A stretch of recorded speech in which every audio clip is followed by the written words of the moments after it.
말씀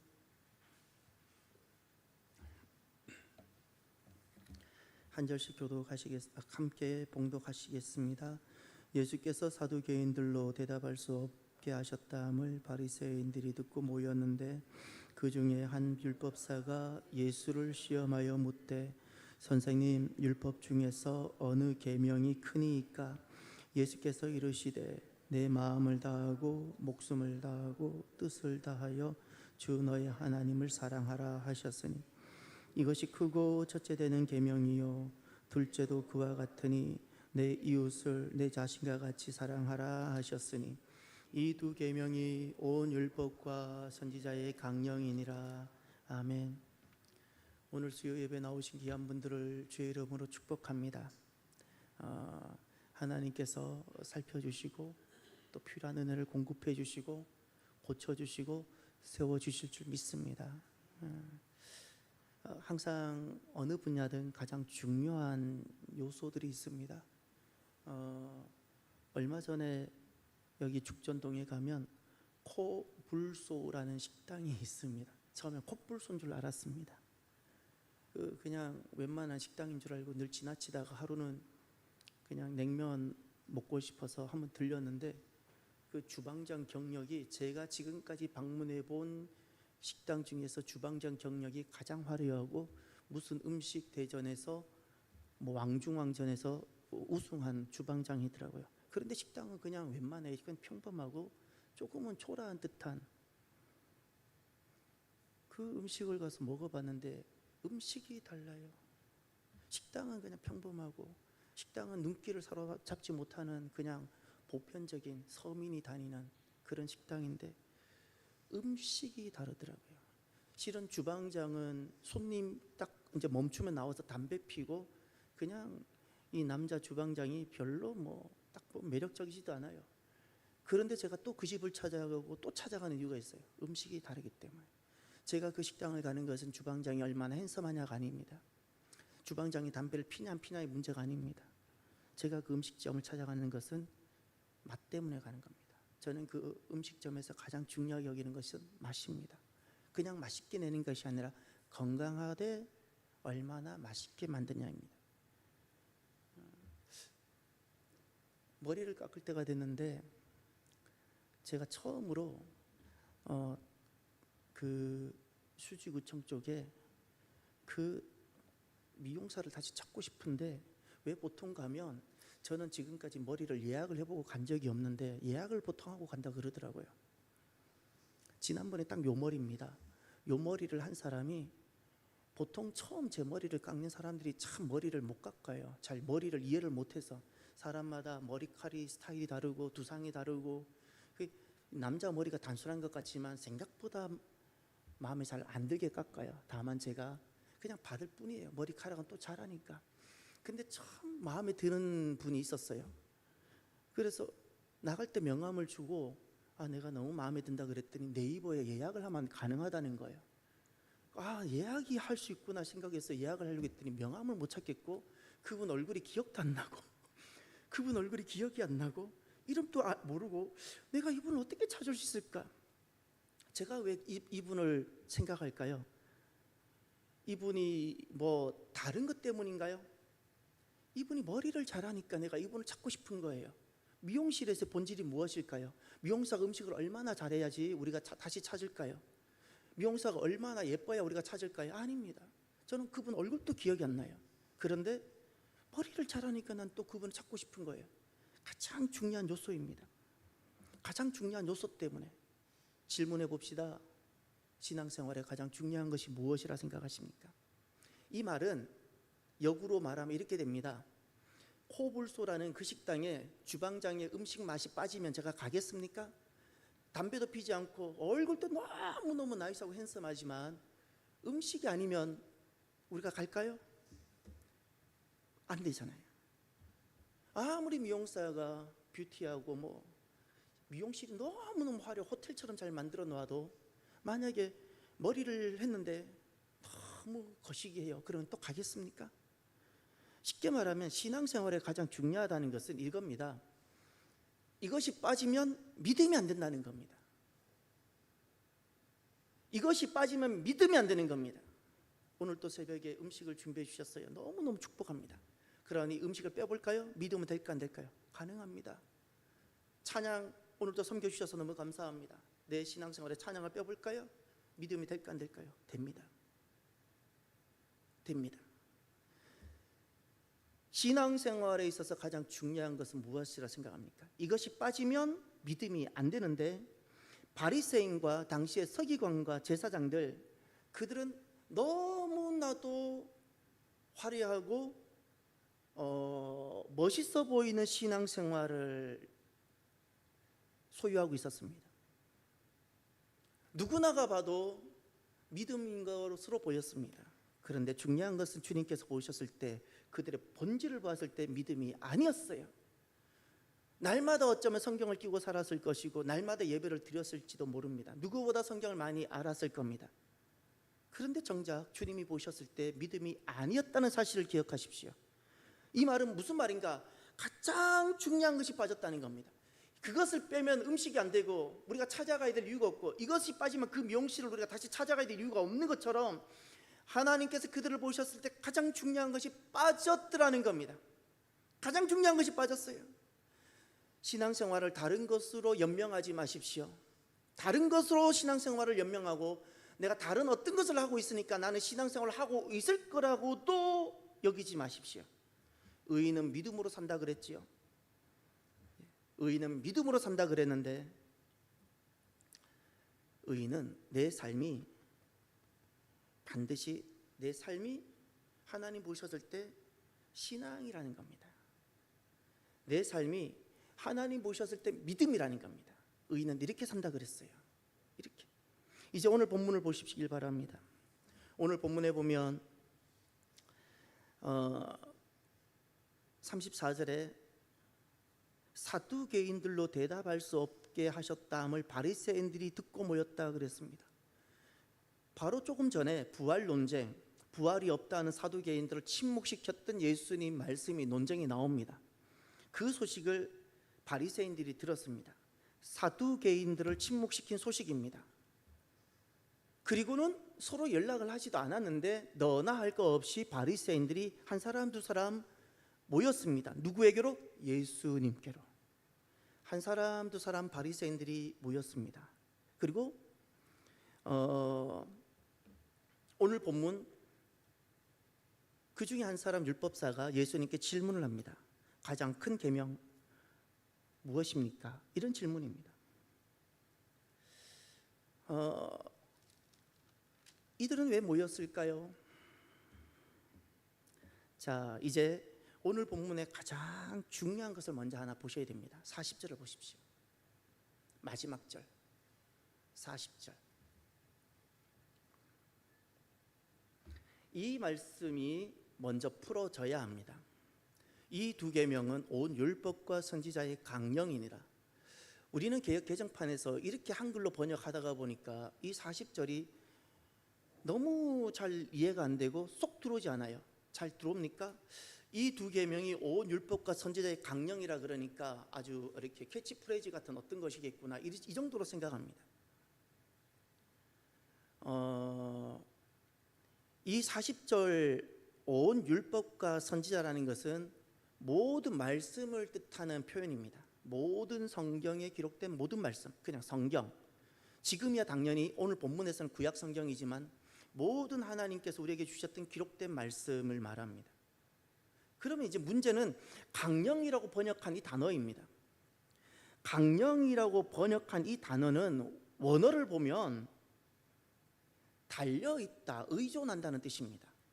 이것을 왜 이렇게 강령이라고 이렇게 약간 그렇게 번역을 하게 되었나 모르겠습니다. 이 말씀을 다시금 우리가 읽어보면, 원어의 기초에서 읽어보면 온 율법과 선지자, 쉽게 말하면 내 모든 말씀을 따르는 내 삶은 이 두 가지 계명에 의존하고 달려있다라는 뜻입니다. 쉽게 말하면 내가 말씀을 믿는 삶, 다시 말해서 내가 얼마나 말씀을 이루고 있는지 내 믿음의 삶, 이 삶은 이 두 계명, 주님께서 조금 이제 만나게 될 텐데, 이 두 계명에 달려있고 의존한다는 뜻입니다. 달려있다, 의존한다. 무엇이? 내 믿음이. 내 믿음이. 사랑하는 성도 여러분, 믿음의 사람이 함께 되도록 합시다. 큰 믿음의 사람이 되시길 바랍니다. 큰 믿음의 사람. 하나님께서는 하나를 보십니다. 음식점에 갈 때 저는 그 주방장 다른 것 보지 않고 하나를 봤죠. 맛을 봤죠. 미용실을 갈 때 저는 다른 것 보지 않았습니다. 머리 깎는 것만 보았습니다. 하나님께서 우리를 보십니다. 수많은 우리의 삶에 다양한 분야가 있지만 하나님은 하나를 보십니다. 무엇일까요? 믿음입니다. 하나님이 내 마음과 믿음을 보시는데, 그때 그 믿음이 보석처럼 귀하고 큰 믿음의 사람이 되시기를 바랍니다. 그럼 어떻게 하면 내 삶이 하나님 보셨을 때 큰 믿음이 될 수 있을까? 첫 번째, 예수님과 같은 곳, 같은 자리에 서십시오. 꼭 명심하십시오. 예수님과 같은 곳, 같은 자리에 설 때 그때부터 내 삶이 믿음이 됩니다. 이제 35절로 가셔서 34절에 보면 바리새인들이 듣고 모였다 그랬죠. 바리새인들이 듣고 모였습니다. 34절에 왜 모였을까요?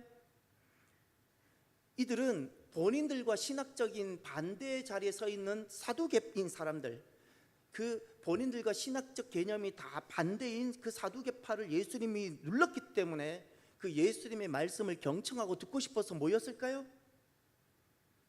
예수님 말씀을 내가 쉐마하고 싶어서 모였을까요? 아닙니다.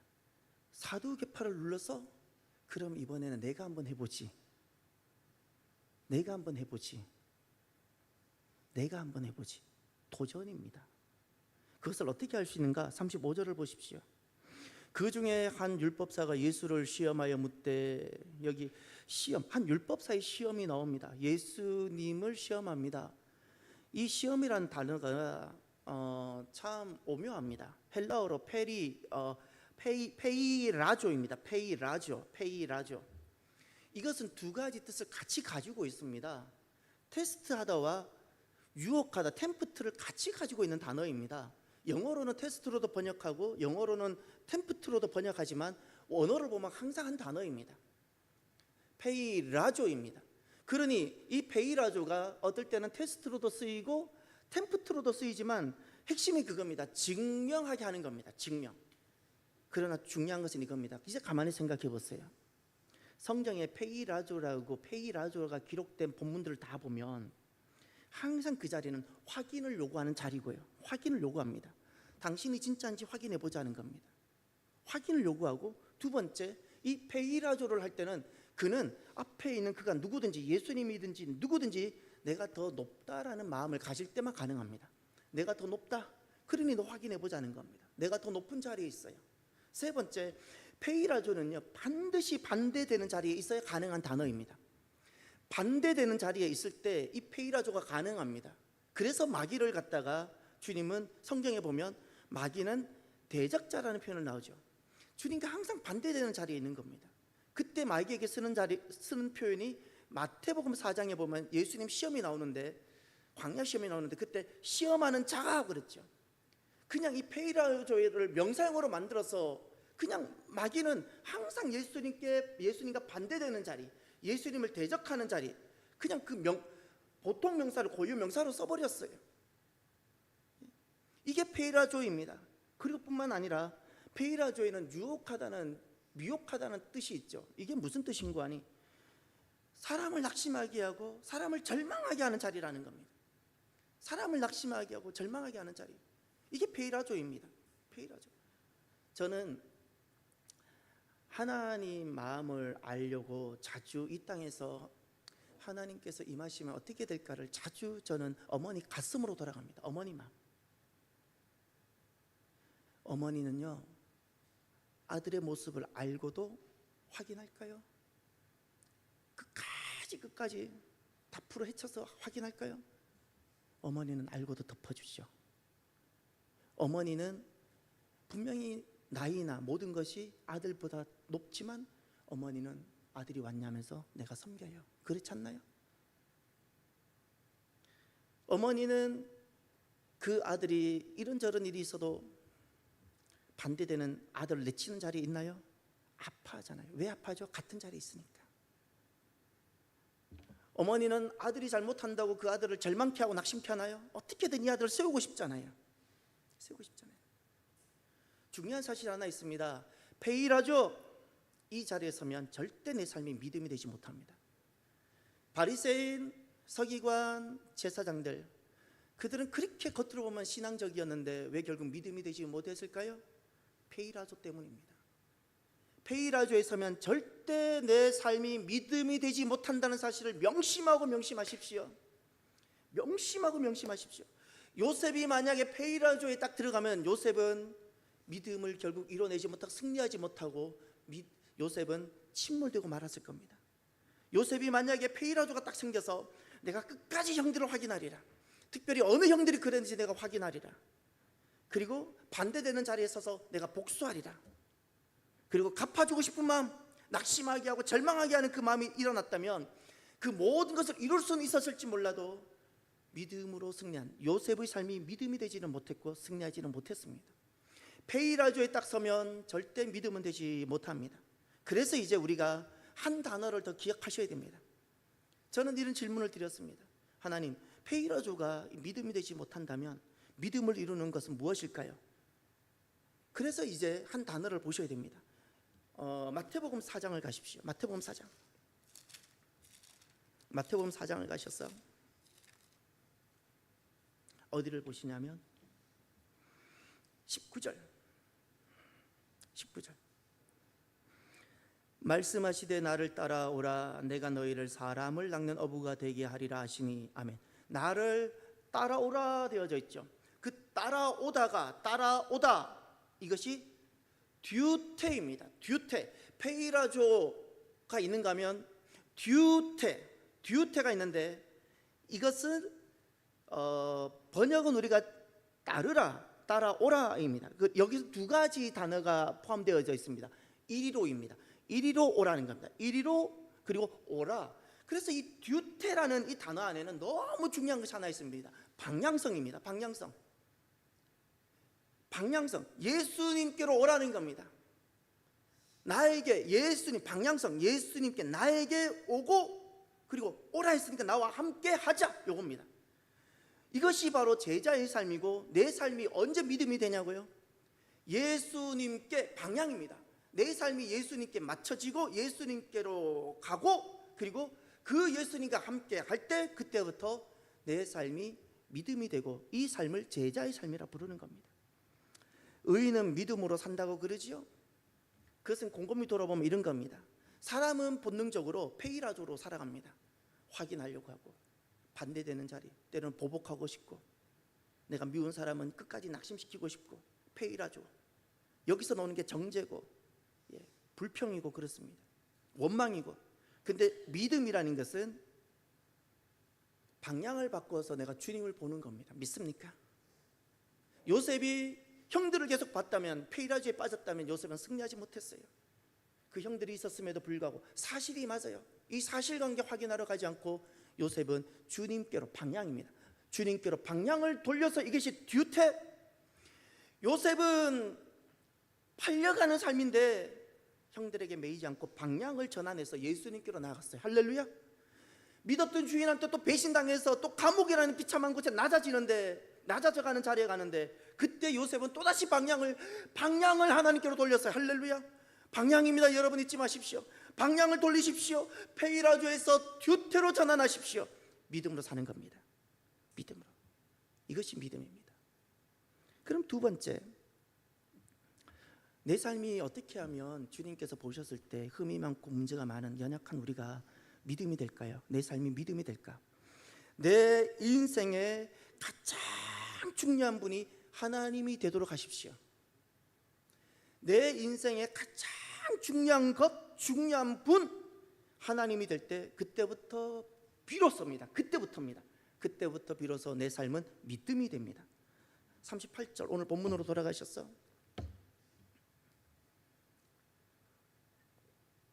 예수님께서 이 율법사의 질문에 37절과 38절 첫 번째 답변을 말씀하십니다. 그런데 먼저 38절을 먼저 보십시오. 이것이 크고 첫째 되는 계명이요 그랬어요. 크다는 것은 이름 그대로 크다, 위대하다 이런 뜻입니다. 그런데 그 다음 단어를 보세요.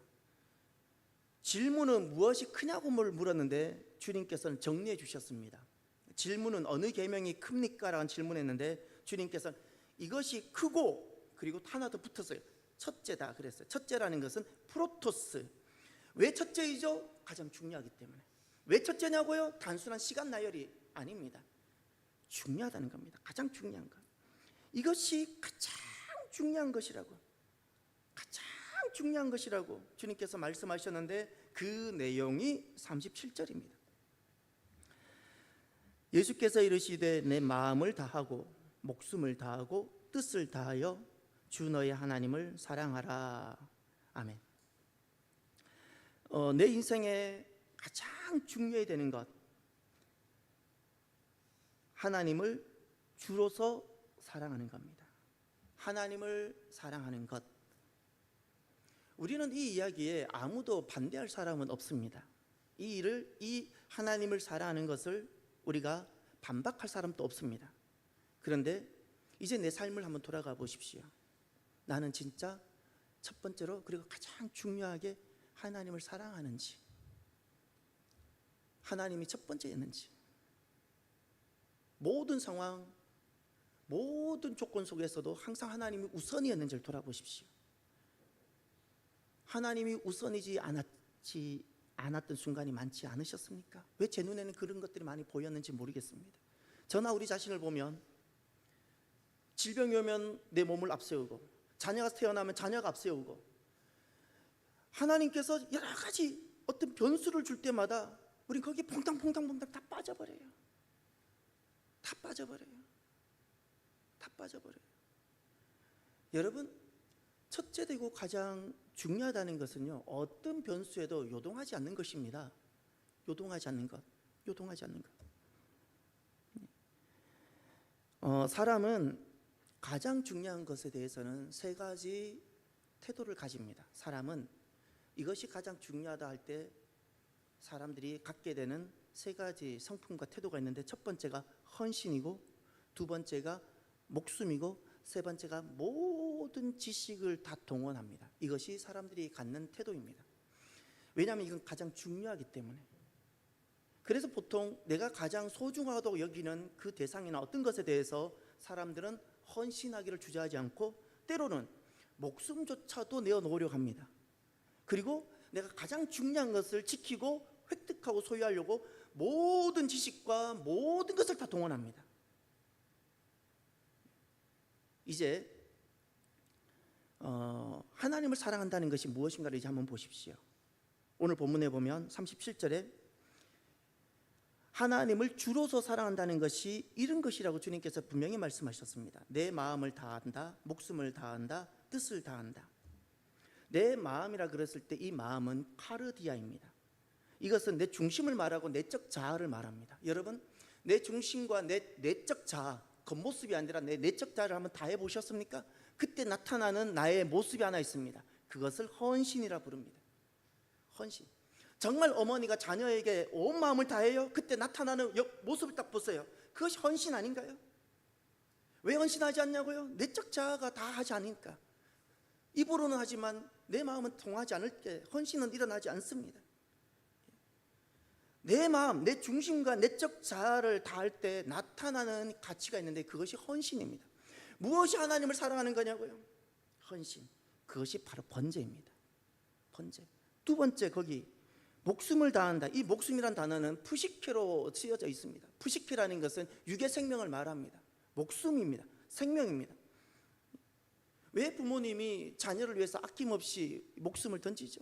얼마 전에도 자녀가 10살짜리 초등학생 정도, 저학년 초등학생 정도가 물에 빠졌는데 40대 아빠가 결국, 아이는 건져졌는데 아빠가 죽었잖아요. 마음이 아프잖아요. 왜 그 아빠는 주저없이 뛰어들어갈 수 있죠? 내 목숨보다, 목숨을 줘도 내 목숨을 다해도 아깝지 않은 대상이니까. 왜 헌신하냐고요? 내 것 다 드려도 더 드리고 싶은 대상이니까. 왜 하나밖에 없는 목숨인데도 이것이 가능하냐고요? 내 목숨을 줘도 아깝지 않는 대상이니까. 내 목숨을 줘도 아깝지 않는 대상. 여러분, 내가 모든 것을 다 드려도 더 드리고 싶은 분이 여러분에게 누구입니까? 이것이 있는 사람이 행복한 사람입니다. 내 목숨도 아깝지 않는 분이 여러분들에게 계십니까? 여러분들에게 내 목숨도 아깝지 않는 분이 있다면 여러분 누구입니까? 이런 사람이 있는 사람이 행복한 사람입니다. 그분이 바로 하나님이시길 바랍니다. 세 번째가 뜻을 다하여라 그랬죠. 이 뜻이라는 단어가 굉장히 어려운 단어인데 이것이 헬라어로 보면 디아노이아입니다. 디아노이아. 이 단어가 이해하고 우리가 이해할 수 있도록 납득하기가 참 어려운 단어인데 디아노이아를 어떻게 이해할 수 있는가? 이 노이아라는 것은 지성과 관련되는 단어입니다. 지성, 지식과 관련되는 단어입니다. 이해와 관련된 단어입니다. 내 온 마음을 다해서, 내 목숨을 다해서, 그런데 마지막에 디아노이아를 다해서 하나님 사랑하라 그랬어요. 이것은 내 모든 지식과 내 모든 인생과 인생이 할 수 있는 모든, 인생 스스로가 동원할 수 있는 모든 것을 말하는 겁니다. 인생 스스로가 동원할 수 있는 모든 지식, 모든 이성, 하나님이 사람에게 주셨던 그 능력인 그 모든 것을 동원해서 꼭 이루고 싶은 것을 말하는 거예요. 꼭 이루고 싶은 것, 그것이 무엇일까요? 하나님 사랑해 보는 겁니다. 하나님 사랑.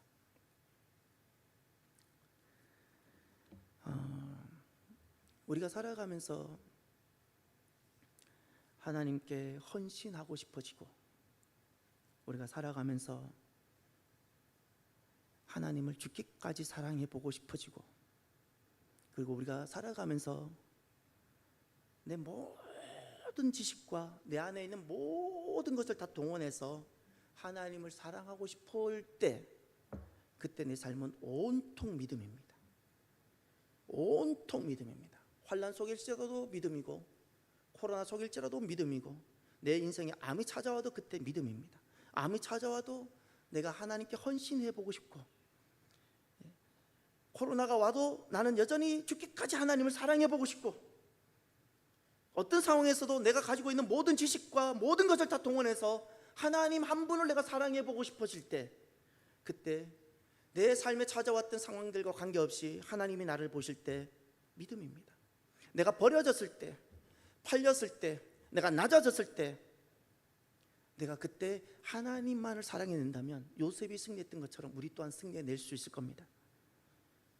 이것이 내 삶이 다 믿음이 되게 하는 겁니다. 왜 우리가 기복주의와 번영신학을 주의해야 되고 반드시 멀리해야 되는가? 기복주의, 우린 복이 필요합니다. 은혜 받아야 됩니다. 그런데 그 은혜와 기복주의는 전혀 다릅니다. 은혜는, 복이라는 것은 하나님을 사랑하기에 주님께로 또 오는 것을 말합니다. 저도 은혜가 필요하고 복이 필요합니다. 그런데 복을 받기 위해서 가는 것이 아니라 하나님을 사랑할 따름입니다.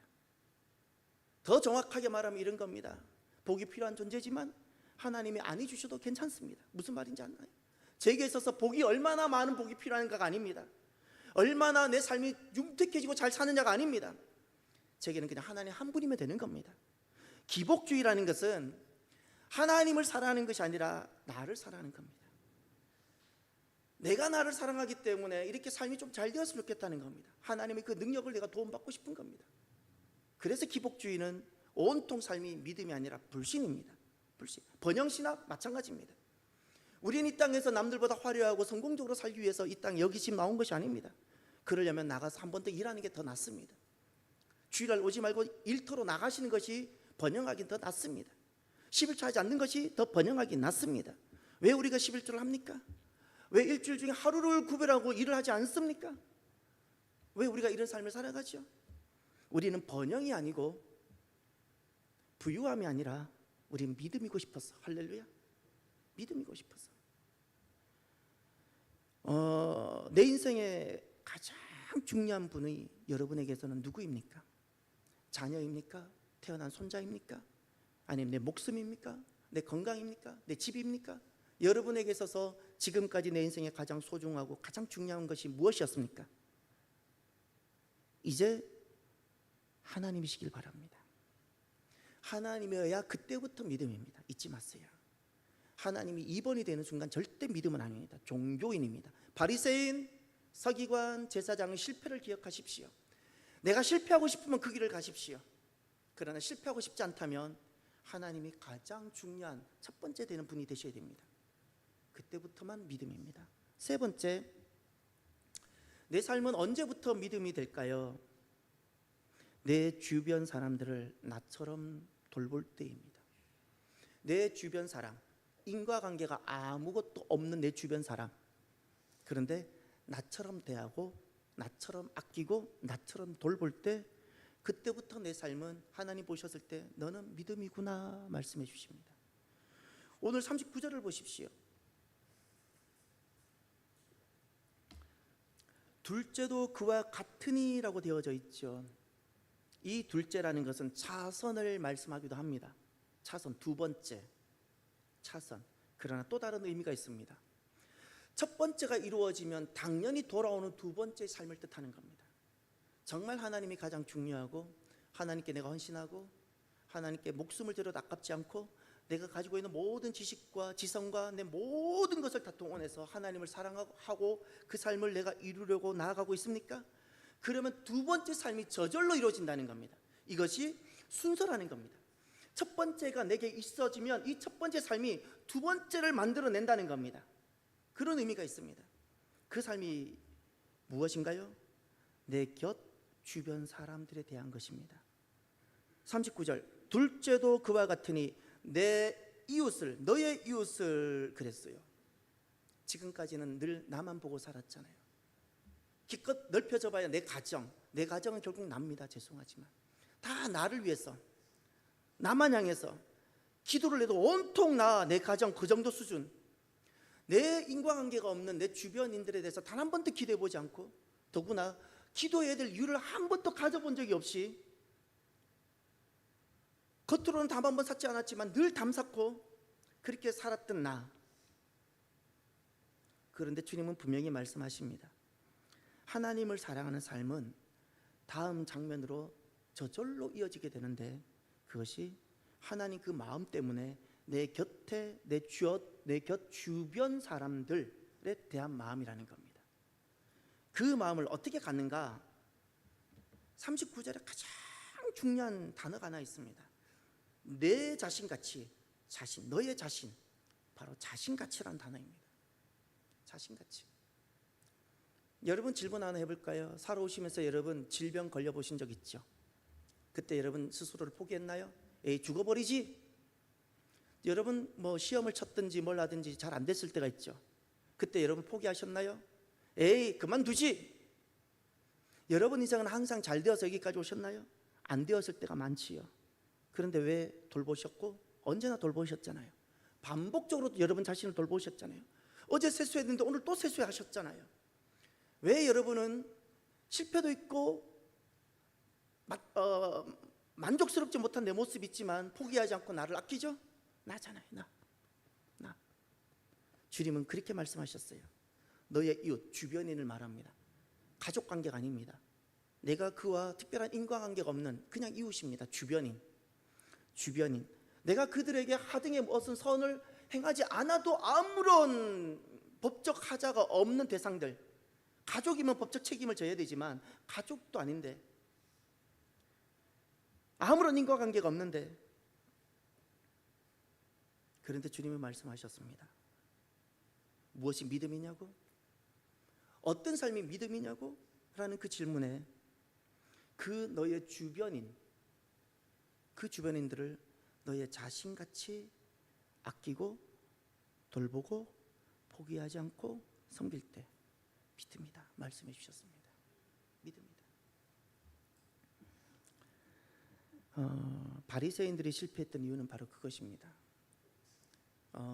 본인은 선한데 사람들과 담을 항상 쌓고 살았습니다. 우리가 동성애를 이야기하면서 그것이 얼마나 병이 아니라 죄인지를 이야기합니다. 그런데 우리가 경계해야 될 것이 있는데, 그것이 병이 아니라 죄이기 때문에 그들과 담을 쌓아요? 그건 우리는 내가 실패하는 겁니다. 우리는 동성애가 죄라는 것은 그들과 거리를 멀리 두고 그를 포기하고 그들이 얼마나 악한 사람인가를 고발하려고 하는 것이 아닙니다. 성경에 주님께서 하셨던 말씀이 무엇이고 진리가 무엇인가를 전하고, 그러나 내 자신이 못지않게 그들을 사랑할 수 있어야 됩니다. 제가 지난번에 그랬죠. 내 자녀가 만약에 그러면 어떻게 하시겠습니까? 내 자녀가 그런 자리에 있다고 포기하시겠습니까?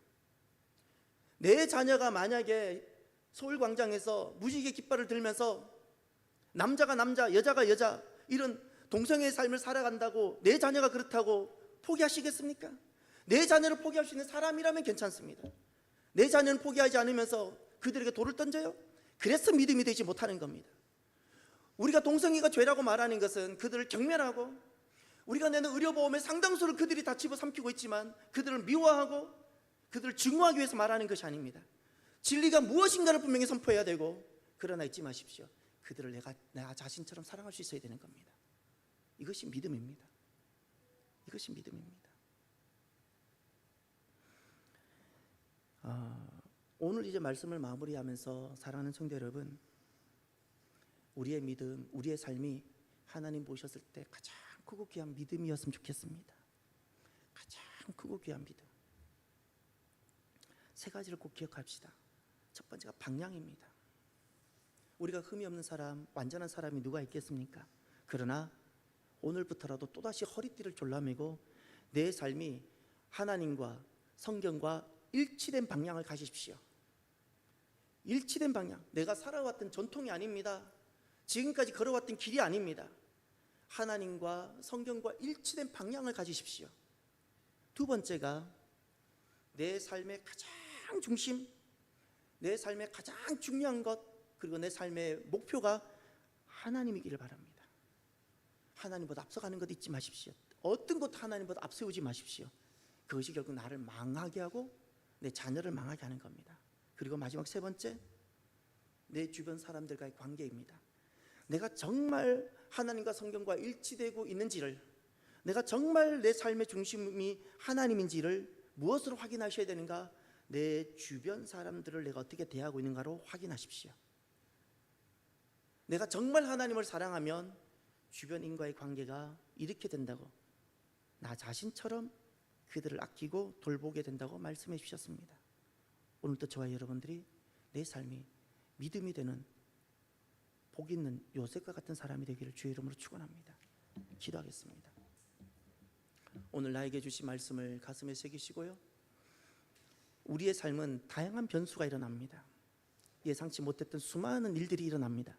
그럼에도 불구하고 어떤 상황에서도 믿음이 될 수 있도록 기도하시길 바랍니다. 함께 기도합시다. 할렐루야. 하나님 아버지 감사합니다.